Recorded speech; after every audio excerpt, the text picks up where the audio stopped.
বাংলাদেশে সংখ্যালঘুদের জন্য বাংলাদেশে দুর্গাপুজো নিয়ে বেনজির যে ফতোয়া জারি হয়েছে, কি বলা হয়েছে সেখানে বলা হচ্ছে নামাজের 5 মিনিট আগে বন্ধ করতে হবে ঢাক ও মাইক। মাত্র 5 দিনের দুর্গাপুজো, সেই 5 দিনে 1 কোটি মানুষের উৎসবকে একটু মান্যতা দেওয়া তো নয়, বরং কিভাবে সংখ্যাগুরুদের তাদের এ বিষয়ে মতামত দেওয়ার আগে চলুন দেখে আসি ইন্ডিয়াতে সংখ্যালঘু মুসলিমরা তাদের নিজ ধর্ম কতটা পালন করতে পারে।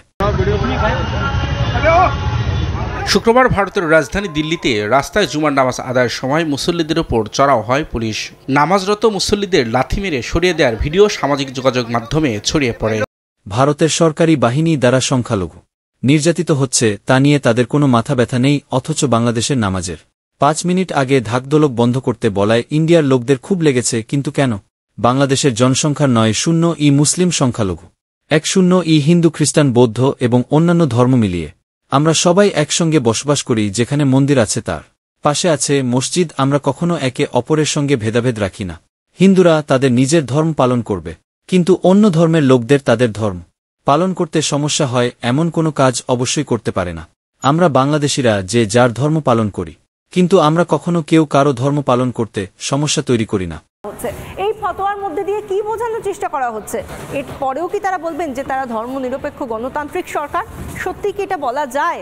যেখানে ধর্মনিরপেক্ষতার কথা আসে সেখানে কি করে তারা বলতে পারেন যে শুধুমাত্র এই আজান সেটা কখন হচ্ছে, নামাজ কখন হচ্ছে?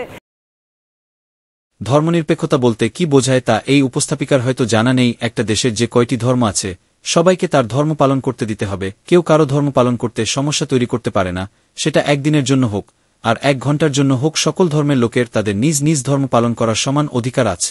এই উপস্থাপিকা বোঝাতে চাচ্ছেন 5 দিন তো বিষয়ে মুসলমানরা নামাজ বন্ধ করে ঘরে বসে থাকবে, 5 দিন পরে তারা নিজ নিজ ধর্ম পালন করবে। এটা তাদের কাছে ধর্মনিরপেক্ষতা। হিন্দু বাঙালির কাছে সবচেয়ে বড় উৎসব, সেহেতু দুর্গাপুজোকে কেন্দ্র করেই এই ঘেরাটোপটা শুরু হচ্ছে।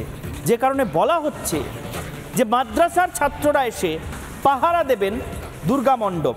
কেন এই পাহারা দিতে হবে কেন? আর